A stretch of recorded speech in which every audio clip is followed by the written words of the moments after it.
एक तरफ आशना थी जो अकेली विला में इस तूफान के बीच फंस गई थी और उसे बाहर निकलने का कोई रास्ता नहीं मिल रहा था।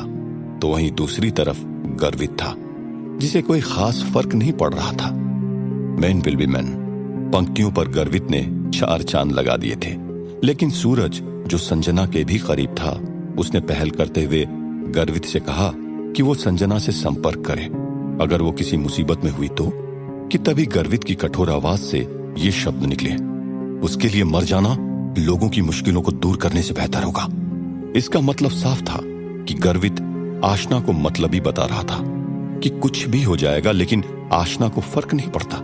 लेकिन गर्वित भूल रहा था कि आशना तो उसी के नियमों का पालन कर रही थी।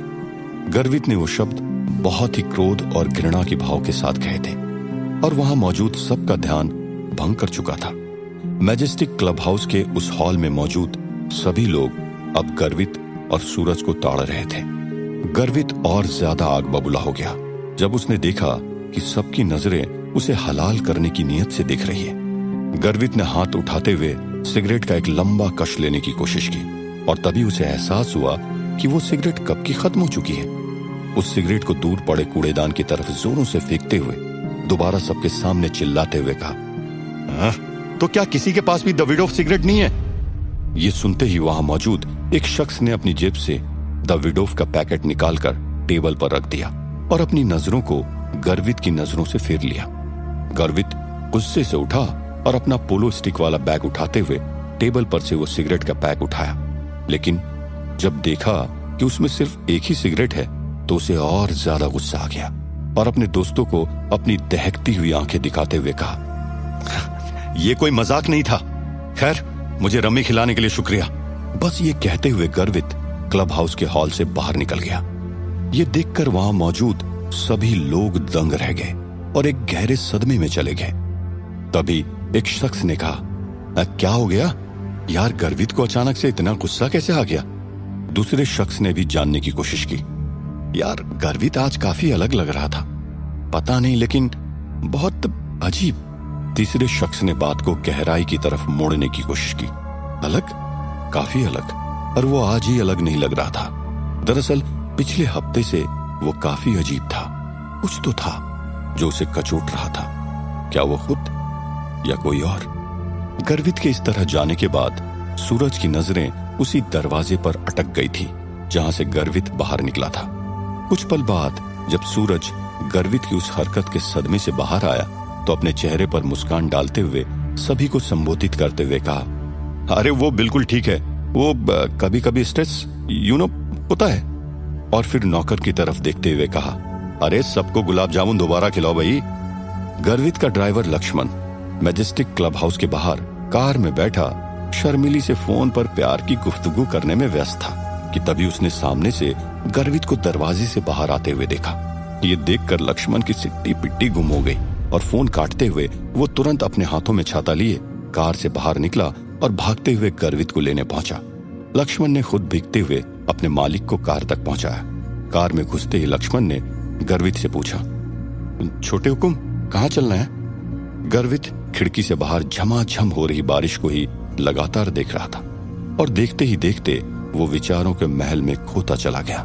लक्ष्मण ने गर्वित के बोलने का इंतजार किया, लेकिन शायद गर्वित आज बोलने के मूड में बिल्कुल भी नहीं था।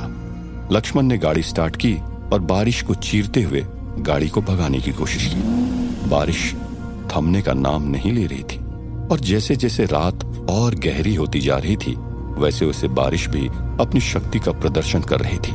कार का वाइपर भी बारिश की वजह से कुछ काम नहीं कर पा रहा था और लक्ष्मण को देखने में काफी दिक्कतों का सामना करना पड़ रहा था।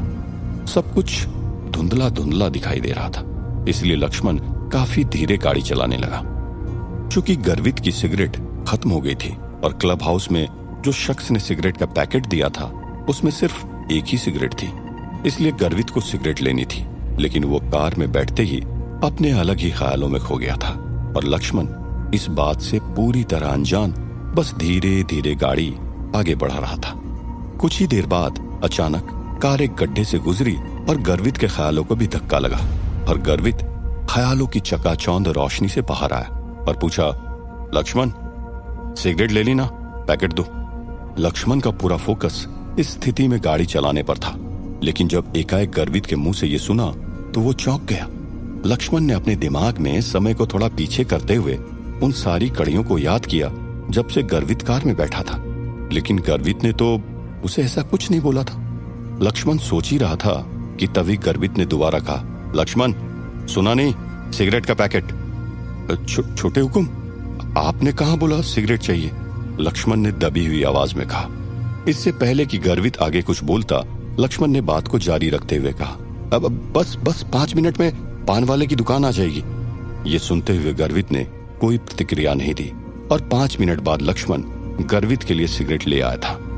सिगरेट मिल जाने के बाद भी गर्वित ने कुछ नहीं कहा, बस खिड़की से बाहर निहारता रहा। कुछ देर ऐसे ही धीरे धीरे गाड़ी चलाते हुए जब फैक्ट्री नजदीक आने लगी, तब लक्ष्मण ने गर्वित से पूछा, छोटे हुकुम, क्या हम हमेशा की तरह फैक्ट्री जा रहे हैं? गर्वित ने चुप रहते हुए अपनी पीठ को सीट से टिकाया। गर्वित के चेहरे पर शांति थी, लेकिन अभी भी वो किसी गहरी सोच में डूबा हुआ था। गर्वित ने सिगरेट के पैकेट को खोला, एक सिगरेट निकाली, उसे मुंह में दबाते हुए जलाया और लगातार लंबे लंबे 2 कश लिए। सिगरेट पीते हुए उसने अपने चेहरे को कभी दाएं तो कभी बाएं और घुमाते हुए बाहर हो रही बारिश को देखा कि तभी अचानक एकाएक बिजली की चमक ने उसकी आंखों को अचंभित कर दिया और गर्वित ने तीखी आवाज में कहा, घर फोन करो। गर्वित के इस आदेश को सुनकर लक्ष्मण एकदम भौचक्का रह गया था। मन ही मन लक्ष्मण सोचने लगा, छोटे हुकुम पहले तो कभी घर का सोचते भी नहीं थे, लेकिन आजकल उनके मन में घर जाने को लगी रहती है। लक्ष्मण अभी अभी सोच को खत्म करके आगे बढ़ा भी नहीं था कि तभी गर्वित ने दोबारा कहा, लक्ष्मण घर फोन करो। गर्वित के मुंह से दोबारा वही शब्द सुनकर लक्ष्मण भयभीत हो उठा और उसने जेब में हाथ डालते हुए अपना फोन निकाला, घर पर कॉल किया और फोन को स्पीकर पर रखा। घंटी तुरंत जाने लगी। बहुत बार घंटी गई, लेकिन किसी ने उठाया नहीं। लक्ष्मण ने दोबारा कॉल किया, पूरी घंटी गई, लेकिन इस बार भी किसी ने नहीं उठाया। लक्ष्मण ने गाड़ी चलाते हुए पीछे की ओर गर्वित को देखते हुए कहा, छोटे हुकुम लगता है घर पर कोई नहीं है। ये सुनते ही गर्वित की उंगलियां जो सिगरेट को जकड़ कर रखी थी वो कांपने लगी, लेकिन गर्वित जानता था कि उसे कोई नहीं देख रहा है। गर्वित ने अपने सर को हिलाते हुए कार के शीशे पर बरस रही बारिश की बूंदों को कुछ देर देखता रहा। फिर अपना हाथ ऊपर उठाते हुए उसने सिगरेट का एक लंबा कश लिया। कुछ सेकंड्स के बाद एक सफेद धुएं का गुब्बार गर्वित की नाक से बाहर आने लगा। जब गर्वित की छाती से पूरा धुआं बाहर निकल गया तो उसने अपनी जेब से फोन निकाला और संजना का नंबर डायल किया। डायल करने के चंद सेकंड्स के बाद गर्वित को यह सुनाई दिया, आप जिस नंबर से संपर्क करना चाहते हैं वो अभी बंद है, कृपया थोड़ी देर बाद फिर से प्रयास करें। यह सुनकर गर्वित को यकीन नहीं हुआ और वो तिलमिलाते हुए अपना फोन फेंकते हुए लक्ष्मण से कहा, पूर्व की ओर जॉनसन विला ले चलो। गर्वित को पार्टीज का बहुत शौक था और वो पहले भी कई बार जॉनसन विला जा चुका था, इसलिए गर्वित को वहां पहुंचकर इतनी मुश्किल नहीं होगी आशना को लाने में। लेकिन क्या उसे आशना मिलेगी? क्या गर्वित वहां तक पहुंच पाएगा? जब लक्ष्मण को पता चला कि गाड़ी की मंजिल कहां है तो वो दोबारा सोचने लगा, अरे छोटे हुकुम इस तूफान में पहाड़ियों के बीच उस विला में क्यों जाना है? लक्ष्मण असमंजस की स्थिति में था, लेकिन गर्वित से कुछ भी पूछने की हिम्मत नहीं हो रही थी, इसीलिए चुपचाप सड़क पर ध्यान देते हुए गाड़ी को पूर्व की ओर भगाने लगा।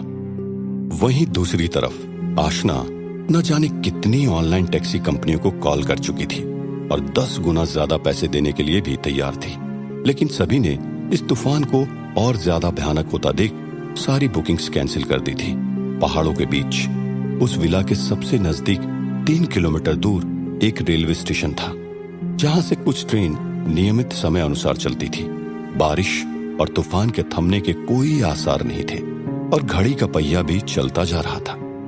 आशना के फोन में बैटरी लगभग खत्म हो चुकी थी। अगर अब वो और इंतजार करती तो शायद बुरी तरह फंस जाएगी और यहाँ अकेले रात निकालना उसके लिए आसान नहीं होगा।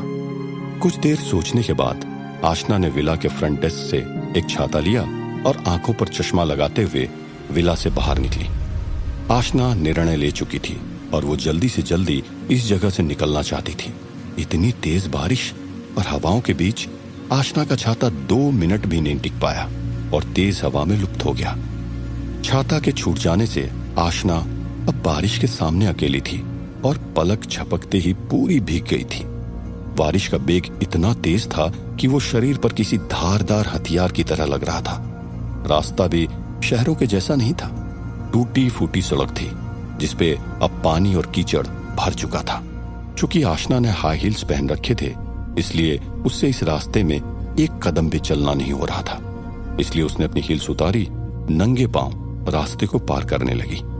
भले ही आशना ने चश्मा लगा रखा था, लेकिन इतनी तेज बारिश में उसका कोई खास असर नहीं हो रहा था और बारिश सीधा उसकी आंखों में हमला कर रही थी, जिस वजह से उसे आगे देखने में भी तकलीफ हो रही थी। आगे बढ़ते हुए आशना को तब और ज्यादा मुसीबत का सामना करना पड़ा जब कटीली झाड़ियां भी पानी के साथ बहकर आने लगी थी। झाड़ियों में कांटे बहुत नुकीले थे जो आशना के शरीर को नोच खा रहे थे। कीचड़ और पानी में चलते हुए आशना के पैरों में न जाने कितने ही पत्थर, कांच के टुकड़े और भी न जाने क्या क्या चुभे। लेकिन मंजिल तक पहुंचने तक आशना ने रुकने का नहीं सोचा था। आशना के तलवे कट चुके थे और उससे जरा भी चला नहीं जा रहा था। चूंकि आशना के तलवे जगह जगह से कट गए थे और पानी में चलने से उन घावों पर और ज्यादा जलन हो रही थी। जब पैरों में भयानक दर्द होने लगा और एक कदम भी आगे बढ़ना मुश्किल हो गया, तो आशना ने एक लैंप पोस्ट पर पीठ टिकाते हुए सहारा ले लिया। दर्द के मारे आशना के दांत पसीज रहे थे और अपनी सांसों को रोकते हुए वो बस निढाल दर्द से बच रही थी। विला से निकले हुए उसे महज 15 मिनट ही हुए थे, लेकिन उसके लिए ये 15 मिनट 15 घंटे के बराबर थे। बारिश का प्रकोप बढ़ता ही जा रहा था। हवाओं के साथ बारिश ने और ज्यादा जोर पकड़ लिया था और देखने की पकड़ लगभग जा चुकी थी। इसलिए आशना ने थोड़ी देर लैंप पोस्ट पर ही रुकने का फैसला किया। चूंकि लैंप पोस्ट थोड़ी ऊंचाई पर था, इसलिए आशना के पैर अब पानी और कीचड़ से बाहर थे और आशना ने अपने पैरों पर एक नजर दौड़ाई। आशना के पैरों पर जगह जगह घाव ने घर बना लिया था और उन घावों से खून रिस रहा था। आशना इतने दर्द में थी कि उसे लगा कि वो कभी भी रो देगी। फिर अपने दर्द को छुपाते हुए और थोड़ी हिम्मत करते हुए आशना ने फोन निकालकर दोबारा टैक्सी बुक करनी चाहिए, लेकिन उसने देखा कि फोन बंद हो चुका है। हालांकि जब आशना विला में टैक्सी कंपनियों को कॉल कर रही थी, तब वो बड़े राजमहल में भी कॉल कर सकती थी। अगर उसने बड़े राजमहल में कॉल किया होता और अभी अगर माधव राज सिंधी को पता होता कि आशना इस तरह शहर से दूर एक सुनसान जगह पर तूफान में फंस गई है, तो वो जरूर उसे लेने जाते। लेकिन आशना को डर था कि माधव राज सिंधी को जब पता चलेगा तो वो गर्वित को कॉल करके बताएंगे और उसे यहां लेने भेजेंगे। आशना कभी नहीं चाहती थी कि वो दोबारा कोई ऐसा काम करे जिससे हर मुसीबत उसी के सर आ जाए। चूंकि गर्वित को आशना से नफरत थी और वो मजबूरियों को मौका समझता था, इसलिए आशना ने अब गर्वित से दूरी बना ली थी। एक अजनबी की तरह अब वो गर्वित के साथ पेश आ रही थी और उसे किसी भी तरह अपने नजदीक नहीं आने दे रही थी। क्या आशना को अजनबी बनने की जरूरत थी? क्या उसे शुरू से अनजान और नजरअंदाज नहीं किया गया था? आशना गर्वित के घर में कुछ समय से रह रही थी, लेकिन ये पहली बार था जब आज उसे गर्वित के शेड्यूल के बारे में पता चला था, और वो भी माधुरी के मुंह से कि आज वो मैजेस्टिक क्लब हाउस में हॉर्स पोलो खेलने वाला था। एक तरफ आशना के चेहरे पर सरकास्टिक मुस्कान थी, तो वहीं दूसरी तरफ काले बादलों के साए में बरस रही बारिश के बीच आंखों में आंसू के मोती निकल चुके थे। क्या आशना इस हाल में रेलवे स्टेशन तक पहुंच पाएगी? क्या आशना को शहर के लिए कोई ट्रेन मिलेगी? क्या गर्वित आशना को ढूंढ पाएगा? क्या ये रात वो कार वाली रात से भी ज्यादा भयानक होगी? जानने के लिए सुनते रहिए ये प्यार नहीं आसान। क्या गर्वित की सोच बदल चुकी? क्या उसे अपनी गलती का एहसास था, या फिर वो बस एक अच्छे इंसान की जिम्मेदारी को निभाने की कोशिश करने में लगा था? आशना एक लैंप पोस्ट पर अपने शरीर का भार डाले अपने पैरों और अपनी किस्मत को देख रही थी। आशना को लगा कि वो अब गर्वित के साथ एक अजनबी की तरह रह रही थी, और तभी अचानक उसे एहसास हुआ कि गर्वित तो उसे कब का अजनबी बना चुका था। इस बात ने आशना को झकझोर के रख दिया था। उसके पैरों का दर्द उसके दिल और जज्बात के दर्द के सामने कुछ भी नहीं था। आशना की आंखें आसमान की तरह ही बूंदे बरसा रही थी। बहुत साल पहले आशना ने सोचा था कि वो गर्वित की जिंदगी का हिस्सा बनेगी, और बहुत साल बाद उसने जाना कि जो सपने वो गर्वित के साथ देखा करती थी वो महज उसकी कभी न पूरी होने वाली एक सोच थी, और इससे ज्यादा कुछ भी नहीं। गर्वित आशना को पूरी तरह से भूल चुका था। आशना ने अपने सर को ऊपर उठाते हुए आसमान में देखा, और ऊपर देखते ही उसके आंसू बारिश में घुल गए थे। आशना ने हिम्मत दिखाते हुए दिमाग में चल रही बातों को दरकिनार किया और रोने से खुद को जुदा कर दिया। आशना ने अपनी पीठ को सीधा करते हुए अपना वजन अब अपने दोनों पैरों पर डाल दिया था। पैर के दर्द को नजरअंदाज करते हुए और पूरी हिम्मत के साथ आशना दोबारा चलने को खड़ी थी। आशना ने जैसे ही अपने कदम आगे बढ़ने के लिए उठाए कि तभी अचानक एक कार उसके सामने आकर रुक गई। चूंकि कार की स्पीड थोड़ी तेज थी, इसलिए जब कार के ब्रेक लगे तो कार कीचड़ में हल्की फिसलती हुई अपनी दिशा से भटक गई थी। अचानक अपने सामने कार को रुकता देख आशना की दिल की धड़कनें काफी तेज हो गई थी, और इसी के साथ उसके पैरों का दर्द कई गुना बढ़ गया था। बारिश ने अपना करतब दिखाना नहीं छोड़ा था, और वो अब और ज्यादा खूंखार हो चुकी थी। आशना ने अपने हाथों को अपनी आंखों के पास ले जाते हुए बारिश से बचकर उस कार को गौर से देखने की कोशिश की, और तब उसे वो कार कुछ जानी पहचानी सी लगी। आशना को अपनी आंखों पर यकीन नहीं हुआ, और उसे लगा कि उसने कुछ गलत देख लिया है। आशना ने अपने चेहरे पर से चश्मा हटाया और पलकों को झपकाते हुए उस कार को देखने लगी। आशना एक गहरे सदमे में थी, और जब वो अपनी आंखों को हाथों से रगड़ने वाली थी कि तभी कार का दरवाजा खुला और उसमें से ड्राइवर बाहर निकला। हाँ, लक्ष्मण ही था, जो अपने हाथ में छाता लिए कार से बढ़ते हुए आशना की तरफ आने लगा। लक्ष्मण ज्यादा दूर नहीं था, और जैसे जैसे आशना के करीब आ रहा था, आशना के मन के ख्याल तेजी से उत्पन्न होने लगे थे। मिस संजना, जल्दी गाड़ी में आइए, लक्ष्मण ने कहा, और छाते को आशना के ऊपर रखते हुए उसे बारिश से बचाने की कोशिश करने लगा। तुम यहाँ क्या कर रहे हो? आशना ने घबराते हुए पूछा। आशना अपने विचारों में इतनी मशगूल थी कि उसे पता ही नहीं चला कि लक्ष्मण अपने हाथ में छाता लिए उसके सामने खड़ा है, उसे बारिश से बचा रहा है। जब बारिश की तेज बूंदें छाते की वजह से आशना के शरीर पर हमला नहीं कर पाए, तो उसके शरीर के अंतरिम सुकून से आशना को लक्ष्मण के वहां होने का एहसास हुआ। छोटे हुकुम ने मुझे आने के लिए कहा, बारिश के तेज वेग में लक्ष्मण ने चिल्लाते हुए कहा। छोटे हुकुम? गर्वित? उसे कैसे पता चला कि मैं यहां हूं? सोचते हुए आशना का सर चकराने लगा था। अपनी आंखों के सामने ये सब होता देख उसे यकीन नहीं हो रहा था। कहीं न कहीं उसे संदेह की बू आ रही थी। इससे पहले कि वो लक्ष्मण से कुछ और पूछती, उसकी आंखों ने गर्वित को कार में बैठा देख लिया था। गर्वित बड़े आराम से अपनी पीठ को सीट पर टिकाए अपनी आंखों को बंद किए आराम फरमा रहा था। गर्वित को देखते ही आशना की जुबान पर सवालों की लड़ी लग गई थी, लेकिन उनको बाहर निकालने से पहले ही वो रुक गई। लक्ष्मण के साथ बात करते हुए आशना कार के पास पहुंच चुकी थी। कार में अंदर जाने से पहले आशना कुछ देर कार के बाहर खड़ी होकर गर्वित को एकटक नजरों से घूरती रही। कार में बैठने के बाद लक्ष्मण ने कार का दरवाजा बंद किया, अपनी ड्राइवर सीट पर आकर बैठा और गीले हुए छातों को सीट के नीचे डालने लगा। कार अब पूर्व से उत्तर की तरफ छोटे राजमहल की तरफ बढ़ने लगी थी, लेकिन बारिश के जाने के कोई आसार नजर नहीं आ रहे थे। कुछ पल बाद अचानक गर्वित की आंखें खुली और उसने अपने सर को हल्का घुमाते हुए आशना के गीले सुडोल शरीर को निहारने लगा। न जाने गर्वित ने ऐसा क्या सोचा या देखा कि वो एकाएक भड़क उठा और बिना कोई चेतावनी दिए लक्ष्मण पर बरस पड़ा। इसको तौलिया दो, इसके गीले कपड़ों की वजह से मेरी कार खराब नहीं होनी चाहिए। गर्वित के इस तरह अचानक चिल्लाने पर लक्ष्मण चौंक उठा और उसका ध्यान भटक गया। क्योंकि बाहर तूफानी बारिश ने आतंक मचा रखा था, इसलिए लक्ष्मण बहुत सावधानी से गाड़ी चला रहा था। लेकिन गर्वित के इस तरह चिल्लाने से लक्ष्मण सकपका गया और गाड़ी का संतुलन बिगड़ गया। परिणाम स्वरूप गाड़ी हल्के और बड़े गड्ढों से जा गुजरी और इस दरमियान आशना का भी संतुलन बिगड़ा और वो गर्वित की बाहों में जा गिरी। आशना का इस तरह गर्वित की बाहों में आ जाना एक अलग ही संयोग था।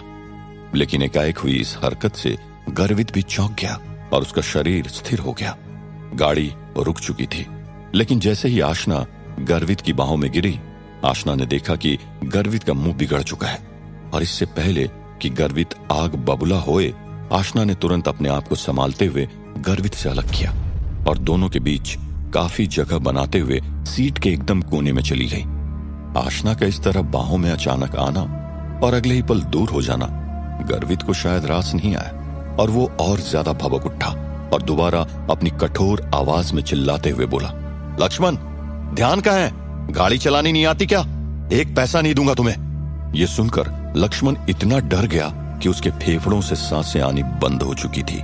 वो जल्दी से दरवाजा खोलते हुए कार के पीछे की तरफ भागा और डिक्की खोलते हुए 2 तौलिए निकाले। फिर दोबारा भागते हुए कार में आया, उन तौलियों को आशना को सौंपा और गाड़ी को फिर से स्टार्ट किया।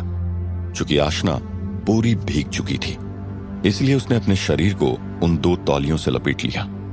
आशना ने देखा कि उसके सीट के नीचे कीचड़ वाला पानी जमा हो गया था, जिसमें रिस रिस कर उसका खून मिल रहा था। आशना को लगा कि गर्वित ने लक्ष्मण को तौलिया देने के लिए सिर्फ इसलिए कहा क्योंकि वो नहीं चाहता था कि उसकी कार में मिट्टी या गंदगी हो। इसलिए तौलिए को अपने शरीर पर लपेटते हुए आशना सोच रही थी कि अब आगे क्या होगा, और काफी असमंजस के बाद उसने अपने शरीर के निचले भाग वाला तौलिया हटाया और उसे नीचे की तरफ ले जाकर अपने पैर को और गाड़ी की सतह को पोंछने लगी। ये देखकर गर्वित को बिल्कुल भी अच्छा नहीं लगा और वो परेशान होने लगा। गर्वित लक्ष्मण से कार में एसी को बढ़ाने के लिए कहने ही वाला था कि तभी उसकी नजर आशना की गीली ड्रेस पर गई, जो आशना के सुडोल शरीर से चिपकी हुई थी और शरीर में आग भभकाने का काम कर रही थी। ये देख गर्वित के शब्द उसके मुंह में ही अटक गए। गर्वित के दिल में झुंझलाहट बढ़ चुकी थी। अपने शरीर की आग को मिटाने के लिए उसने अपने शर्ट के 2 बटन खोल लिए, लेकिन इससे ज्यादा कुछ फर्क नहीं पड़ा। इसलिए उसने इधर उधर देखते हुए सिगरेट के पैकेट से सिगरेट निकाली। गाड़ी के अचानक संतुलन बिगड़ जाने से और आशना के अचानक बाहों में आ जाने से गर्वित का लाइटर शायद नीचे गिर गया था। लाइटर को ढूंढते हुए जब गर्वित ने नीचे देखा तो उसकी नजर खून से सने तौलिया पर पड़ी, जिसे आशना हाथ में पकड़े अपने पैरों को साफ कर रही थी। वे देखकर गर्वित के होंठ अचानक कांप उठे और उसके मुंह में दबी सिगरेट भी कपकपाते हुए उसके होंठों से नीचे गिर गई। गर्वित कुछ देर ऐसे ही अपने सर को नीचे रखते हुए आशना के तौलिए को देखता रहा। उसके बाद उसने वो सिगरेट उठाई और दोबारा अपने मुंह में दबा दी। लाइटर को ढूंढने के बाद गर्वित ने तौलिए से नजर हटाई और सीट पर सही तरह से बैठते हुए सिगरेट को रोशन किया। सिगरेट के जलते ही उसने नजर घुमाते हुए खिड़की से बाहर देखा। शहर ने उसका स्वागत कर दिया था, लेकिन अभी भी वो छोटे राजमहल से थोड़ा दूर थे। 4 सीजन्स होटल। खुद गर्वित भी नहीं जानता था कि वो क्या सोच रहा था, लेकिन अचानक उसके मुंह से ये शब्द निकल चुके थे। अपने मुंह से सिगरेट के धुएं का गुब्बार निकालते हुए उसने बात को आगे बढ़ाते हुए कहा, सूरज और बाकी के सभी दोस्त मेरा वहीं इंतजार कर रहे हैं। अब चूंकि गाड़ी शहर में घुस चुकी थी, इसलिए सड़क लक्ष्मण को मक्खन की तरह लग रही थी और वो खुले सांड की तरह गाड़ी को भगा रहा था। थोड़ी ही देर बाद गर्वित की कार जोधपुर शहर के सबसे आलीशान होटल 4 सीजन्स में दाखिल हुई। जैसे ही गाड़ी होटल के मेन गेट के अंदर जाते हुए रिसेप्शन हॉल के बाहर रुकी, तब आशना गर्वित को कहना चाहती थी कि वो खुद छोटे राजमहल चली जाएगी, लेकिन इससे पहले कि आशना अपना मुंह खोल पाती, गर्वित ने गाड़ी से बाहर निकलते हुए लक्ष्मण से कहा, इसे मेरे कमरे में ले जाओ और इसके लिए कुछ नए कपड़ों का इंतजाम करो। बिना किसी जवाब का इंतजार किए गर्वित गाड़ी से निकला, दरवाजा बंद किया और अपने कदमों को 4 सीजन्स के रिसेप्शन हॉल की तरफ बढ़ाने लगा। आशना की आंखें गर्वित की पीठ पर टिक चुकी थी। वो गर्वित को तब तक देखती रही जब तक गर्वित रिसेप्शन हॉल में घुसकर लिफ्ट लेकर वहां से गायब न हो गया। आशना ने रियर व्यू मिरर से लक्ष्मण को देखा, जो गाड़ी से उतरने के लिए अपनी सीट बेल्ट खोल रहा था। उसे देखते ही आशना ने कहा, लक्ष्मण प्लीज मुझे छोटे राजमहल छोड़ दो। कुछ पल खामोश रहने के बाद आशना को एहसास हुआ कि उसके फोन में बिल्कुल भी बैटरी नहीं है। अपने शब्दों को जारी रखते हुए उसने कहा, या फिर किसी टैक्सी को मंगवाने में मेरी मदद करो। लक्ष्मण को गर्वित का आदेश याद था जो गाड़ी से बाहर निकलते वक्त उसने उसको दिया था। जब वो आदेश दोबारा लक्ष्मण के जहन में दौड़ने लगे तो लक्ष्मण के पसीने छूटने लगे थे। लक्ष्मण को बोलने में थोड़ी हिचकिचाहट हुई, लेकिन अपने गले का सूखा बलगम गिट्टे हुए उसने कहा, छोटे हुकुम ने यह करने से मना किया है, और आपने भी तो सुना है कि वो क्या बोल के गए हैं। अगर आप चले गए तो सारा इल्जाम मुझ पे आ जाएगा और मेरी क्या हालत होगी ये तो आप भी समझ सकती हैं ना। ये बोलते हुए लक्ष्मण की आवाज में दुख दिखा गया। लक्ष्मण डर गया था कि आशना जाने के लिए जबरदस्ती या उसे मजबूर करेगी। वो एक सेकंड के लिए हिचकिचाया, लेकिन फिर आराम से, प्यार से और शांति से समझाते हुए बोला, मिस संजना, आपके कपड़े अभी बहुत गीले हैं और हम छोटे राजमहल से अभी भी काफी दूर हैं। बारिश काफी हो रही है, मुझे सड़क पर कुछ भी ठीक से दिखाई नहीं दे रहा है। कार चलाने में बहुत वक्त लगेगा। मुझे लगता है कि आपको छोटे हुक्म की बात मान लेनी चाहिए और कमरे में जाकर एक गर्म स्नान लेकर नए कपड़े पहन लेने चाहिए, वरना आपको सर्दी लग जाएगी। आशना जानती थी कि लक्ष्मण उसे जाने नहीं देगा। लक्ष्मण की बात सुनने के बाद आशना ने बिना कुछ बोले बस हाँ में अपनी गर्दन हिलाई। लक्ष्मण कह सकता था कि आशना अब यहां रुकने वाली है। आशना की हाँ मिलने के बाद वो कार से बाहर आया और आशना के लिए दरवाजा खोला। आशना ने अपने शरीर पर लपेटा हुआ तौलिया हटाया और अपने बालों को सही करते हुए गाड़ी से बाहर निकली। गाड़ी की चाबी होटल के डोरमैन को देने के बाद वो आशना को 4 सीजन्स के अंदर ले गया। लंबी निकली, मानो जैसे न जाने वो किसी गहरे सदमे से अभी बाहर आई हो। शायद आशना ने कुछ और ही सोचा था, लेकिन गर्वित उस कमरे में नहीं था। अपनी छाती पर हाथ रखकर लंबी लंबी सांसें लेते हुए आशना ने अपने कदम प्रेसिडेंशियल स्वीट के अंदर बढ़ाए। उसने रूम कार्ड को होल्डर में डालते हुए पूरे स्वीट को रोशनी से जगमग किया। आशना अपने कदम और अंदर की तरफ बढ़ा ही रही थी कि अचानक वो रुक गई। आखिर आशना अचानक क्यों रुक गई? क्या उसने वहां गर्वित को देखा? क्या गर्वित पहले से कमरे में मौजूद था? अब क्या होगा आगे? क्या आज की रात भी आशना के लिए यातना भरी होगी? क्या आशना अपने आप को बचा के छोटे राजमहल पहुंच पाएगी? सवालों का पिटारा खुलेगा अगले एपिसोड में। सुनते रहिए ये प्यार नहीं आ। आशना ने कभी बुरे सपने में भी नहीं सोचा होगा कि बुरे वक्त में गर्वित उसे बचा ले जाएगा। इस तरह अचानक गर्वित को अपने सामने देखकर आशना अचंभित तो हुई थी और साथ ही साथ सवालों की बौछार भी मन में प्रकट हो गई थी। लेकिन उन मुश्किल हालात से बाहर निकलना भी था और गर्वित से पूछने की हिम्मत भी नहीं थी। लेकिन कभी न कभी शांति से बैठकर वो जरूर सोचेगी कि गर्वित उसे बचाने कैसे आ गया। आशना के शरीर को इस तरह गीले कपड़ों में देखते हुए गर्वित की आग भड़क उठी थी। उन गीले कपड़ों में आशना का सुडोल बदन किसी चमकती हुई चिंगारी से कम नहीं था जो गर्वित के रोम रोम को पागल कर चुका था। क्या यही वजह थी जो गर्वित को 4 सीजन्स होटल ले गई? क्या गर्वित ने अपने दोस्तों के बहाने आशना को वहां रुकाने का नाटक किया था? लेकिन गर्वित तो छोटे राजमहल भी जा सकता था। उसे ऐसे किसी होटल में आने की क्या जरूरत पड़ी? खैर, ये राज भी जल्दी पर्दाफाश हो जाएगा। अब चूंकि गर्वित का आदेश था और चाहकर भी आशना कुछ नहीं कर पाई, परिणाम स्वरूप वो गर्वित के कमरे में मौजूद थी। उसने रूम कार्ड को होल्डर में डालते हुए पूरे स्वीट को रोशनी से जगमग किया। आशना अपने कदमों से कमरे की ओर अंदर की तरफ बढ़ रही थी कि अचानक वो रुक गई। वो पीछे मुड़ी, दरवाजे तक गई और सेफ्टी लॉक लगाया। सेफ्टी लॉक लगाने के बाद भी उसने कई बार दरवाजे को खींचते हुए खोलने की कोशिश की, सिर्फ ये देखने के लिए कि कोई बाहर से दरवाजा न खुल सके। जब आशना को यकीन हो गया कि दरवाजा पूरी तरह से बंद है और दरवाजा खुलते हुए अंदर आने के किसी के कोई आसार नहीं है, तो उसे एक लंबी राहत मिली। ऐसा लगा जैसे उसकी सारी थकावट दूर हो गई हो। अपने आप को सुरक्षित पाता देख आशना सीधा वॉशरूम की तरफ बढ़ी। आशना वॉशरूम का दरवाजा खोलने ही वाली थी कि तभी कमरे में डोरबेल की घंटी बजी। अचानक हुई आवाज से आशना चौंक गई और उसका दिल जोरों से धड़कने लगा। आशना धीरे धीरे दरवाजे तक पहुंची कि तभी उसे दरवाजे के बाहर से आवाज सुनाई दी। मिस मैं हूं लक्ष्मण। यह आवाज सुनकर सिली और फिर डोरबेल बजाई। एक बार में दरवाजा नहीं खुलने पर आशना ने दोबारा डोरबेल बजाई, लेकिन दरवाजा नहीं खुला।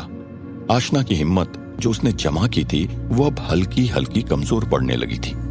अपने मंसूबों के नाकाम होने के डर से आशना ने 3 से 4 बार लगातार डोरबेल बजा डाली। क्योंकि होटल की दीवारें पूरी तरह साउंड प्रूफ थी, इसलिए आशना को बहुत दूर से एक आवाज सुनाई दी, कमिंग।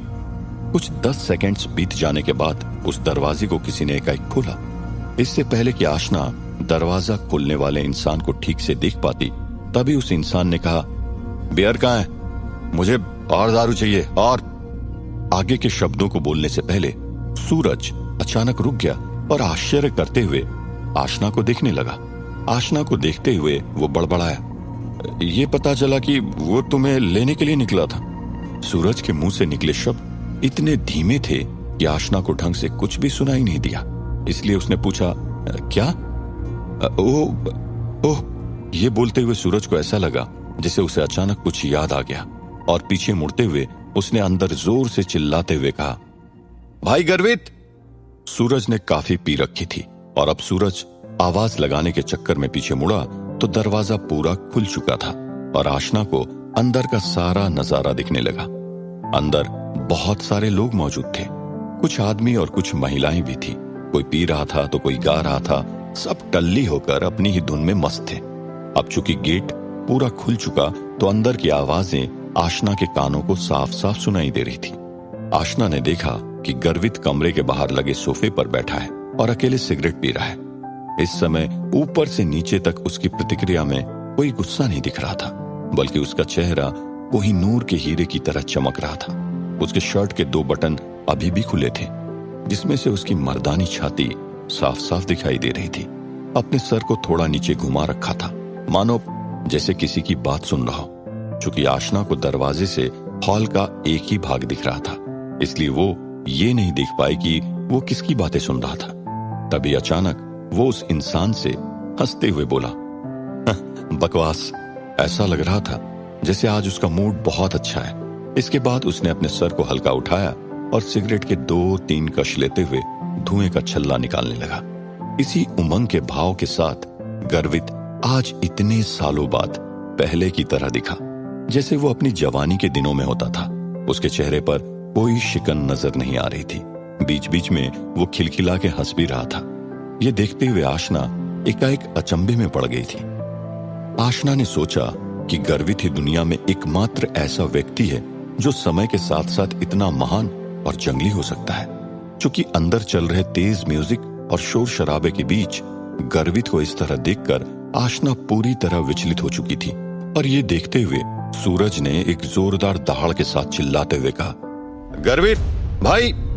सूरज के मुंह से निकले ये शब्द इतने तेज और तीखे थे जो सभी का ध्यान भंग कर चुके थे और सभी अपनी गहरी नजरों से सूरज की ओर देख रहे थे।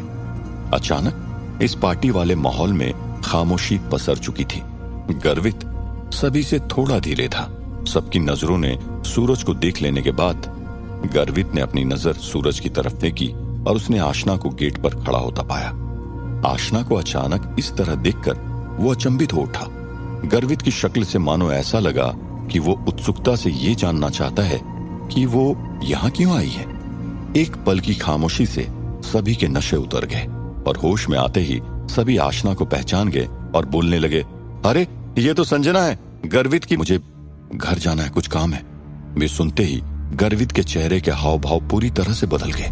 सामने वाले कमरे से शांत और चंचल भाव लेकर आया हुआ गर्वित एकाएक अपने रौद्र रूप में आने लगा था। गुस्से का पारा अब उसके दिमाग में चढ़ने लगा था। गर्वित के चेहरे पर गुस्से को पनपता देख आशना बहुत डर गई थी। जब भी गर्वित को वो इस तरह देखती थी तो उसके प्राण निकल जाते थे। बीती यादों के किस्से उसके दिमाग को काटने दौड़ते थे। यही सब सोचकर आशना अचानक पीछे की ओर बढ़ने लगी और 3 से 4 कदम पीछे उसने अपने आप को धकेल दिया था। आशना का दिमाग एकाएक बंद हो चुका था और उसे कुछ भी समझ नहीं आ रहा था। तभी उसने एक दिमाग की कड़ी जोड़ते हुए एक साधारण सा बहाना बनाते हुए कहा, अभी थोड़ी देर पहले गौरी गुप्ता से बात हुई। उसे मेरे साथ किसी स्क्रिप्ट को लेकर बात करनी है। गर्वित अभी भी अपनी लाल गुस्सैल गदराई आंखें लिए आशना के सामने खड़ा था। इससे पहले कि आशना अपने बहाने को और पक्का करते हुए कुछ और बोलती कि तभी गर्वित ने आगे बढ़ते हुए अपने हाथ से आशना के हैंडबैग को जकड़ लिया। गर्वित ने हैंडबैग खोला और उसी के सामने अंदर झांकने लगा। कुछ देर अंधाधुंध अंदर हाथ चलाने के बाद गर्वित ने आशना का फोन निकाला और उसे अनलॉक करने की कोशिश की, लेकिन चूंकि फोन में बिल्कुल भी बैटरी नहीं थी और फोन बंद हो चुका था, इसलिए स्क्रीन पूरी काली ही नजर आ रही थी। गर्वित ने फोन के पावर बटन को करीब 1 मिनट तक दबा के रखा और तभी स्क्रीन पर एक नोटिफिकेशन आया, battery low, please charge your phone. इस नोटिफिकेशन को पढ़ने के बाद गर्वित उस फोन को उठाते हुए आशना के नाक और आंखों के बीच ले गया और उसे वो नोटिफिकेशन दिखाने की कोशिश करने लगा। गर्वित के मुंह से एक शब्द नहीं निकला, लेकिन उसके चेहरे पर एक अजीब हंसी देखी गई जो वो मन ही मन जाहिर कर रहा था। गर्वित की चतुर मुस्कान और अपने बहाने को विफल होता देख आशना काफी डर गई थी और उसके कदम दोबारा पीछे की तरफ जाने लगे थे। कुछ 2 कदम पीछे जाने के बाद आशना रुक गई। आशना की इस हरकत ने गर्वित को पूरा पागल कर दिया था। उसकी आंखों में गजब का गुस्सा था, मानो जैसे अभी भगवान शिव की तरह तांडव करने लगेगा। और आखिर यही हुआ। आशना ने गर्वित के गुस्से का एटम बम जला दिया था और गर्वित ने अपने गुस्से का भरपूर फायदा उठाते हुए आशना के फोन को एक जोरदार गति के साथ जमीन पर फेंक दिया। एटम बम कुछ इस तरफ उठा और साथ में आशना का फोन भी। गर्वित ने उस फोन को इतना जोर से जमीन पर फेंका था कि वो जमीन पर गिरने के बाद दोगुना उछलते हुए सामने वाले कमरे के दरवाजे पर जोरदार टकराया था और इसी वजह से वो दरवाजा वापस खुल चुका था और अंदर बैठे सभी लोग तरह तरह की बातें करने में लग गए थे। अरे क्या हुआ? अरे ये कैसी आवाज थी? दरवाजे को किसने मारा? कमरे के बाहर अंदर मौजूद लोगों की तरह तरह के सवालों की आवाज सुनाई दे रही थी। भाई गर्वित, दरवाजा खुलते ही सूरज ने अचंभित होते हुए कहा और कमरे के बाहर गर्वित को खड़ा देख अंदर कमरे में पूरी तरह से खामोशी छा गई थी। एक नजर से ही साफ साफ पता चल रहा था कि गर्वित और आशना के बीच जरूर कुछ हुआ था। कमरे के अंदर मौजूद सभी लोग एक दूसरे की शक्ल देख रहे थे और जानने को उत्सुक थे, लेकिन बोलने की हिम्मत किसी में भी नहीं हो रही थी। कमरे में ऐसी शांति थी जैसे मानो सालों से कमरा बंद पड़ा हो। केवल सूरज अपनी आंखों को दाएं बाएं घुमाते हुए कई बार आशना और गर्वित को देखा और अचानक अपने सर को नीचे की तरफ जमीन पर ले गया, जैसे मानो उसने कुछ देख लिया हो जो उसे नहीं देखना चाहिए था। आखिर सूरज ने ऐसा क्या देख लिया था? फोन? क्या सिर्फ फोन ही देखा या कुछ और भी था जिससे हम सब अभी वाकिफ नहीं हैं? अब आगे क्या होगा? क्या आशना छोटे राजमहल जा पाएगी या गर्वित का गुस्सा आज आशना को? ये रूल अपना लो, जीवन संवर जाएगा। रूल नंबर 1, जब कोई तुम्हारी इज्जत ना करे ना तो उसे दिखाओ कि तुम क्या चीज हो, उसको उसकी औकात दिखाओ। रूल नंबर 2, उन लोगों को अपनाओ जो आपको अपनाते हैं। रूल नंबर 3, किसी पर भी डिपेंड मत रहो। रूल नंबर 4, अपने दुखों को छुपाओ क्योंकि किसी को इसकी परवाह नहीं है। रूल नंबर 5, अकेले रहो, कोई तुम्हें बुरी सलाह देने की कोशिश नहीं करेगा। रूल नंबर 6, छोड़ दो ऐसे प्यार को जिसमें तुम्हारी इज्जत ना हो। रूल नंबर 7, ज्यादा सीधे मत बनो वरना लोग तुम्हें बर्बाद कर देंगे। और हाँ, मेरा यकीन मानिए, ये पेज आपकी सोच जिंदगी दोनों बदल देगा। अभी इस बेहतरीन पेज को फॉलो करें।